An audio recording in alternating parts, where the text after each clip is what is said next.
Енді 3 күннен соң Ресей мен Украина арасындағы кең көлемді қақтығыстың басталғанына тұп-тура 4 жыл толады. Незалежный елі әлемдегі ең танымал мемлекеттің, ал оның президенті ең танымал лидерінің біріне айналды. Украина дағдарысы көп нәрсенің бетін ашып берді. Ол халықаралық саясаттағы қос стандарттылықтың бар екені, жалпы халықаралық құқықтың осал екендігін көрсетті. Бұл соғыс ашып берген ақиқат сол. Бұған дейінгі әскери доктриналар мен соғыс тактикаларының ескіргенін көрдік. Заманауи жауынгерлік техникалардың қажеттілігін байқатты және жаңа технологияларды енгізудегі үлкен бетбұрысқа алып келді.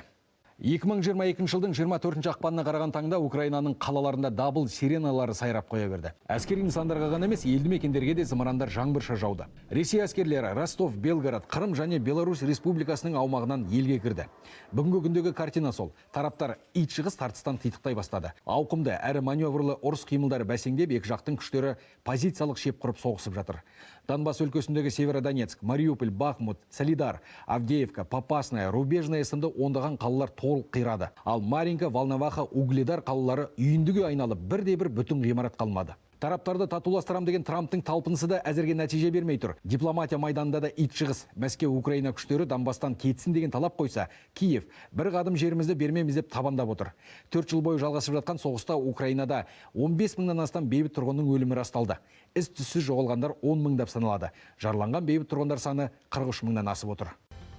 Қақтығыстағы адам шығынына келсек, Украина қорғаныс министрлігінің 20 ақпандағы мәліметі бойынша Ресей әскерлерінің адам шығыны өлгендер мен жараланғандарды қоса есептегенде 1 миллион 258 мыңға жуық. Ресей қорғаныс министрлігінің 19 ақпандағы сандарына сенсек, Украина тарапының қайтыс болғандар мен жараланғандарды қоса есептегендегі адам шығыны 1 миллион 571 мың 460 адам.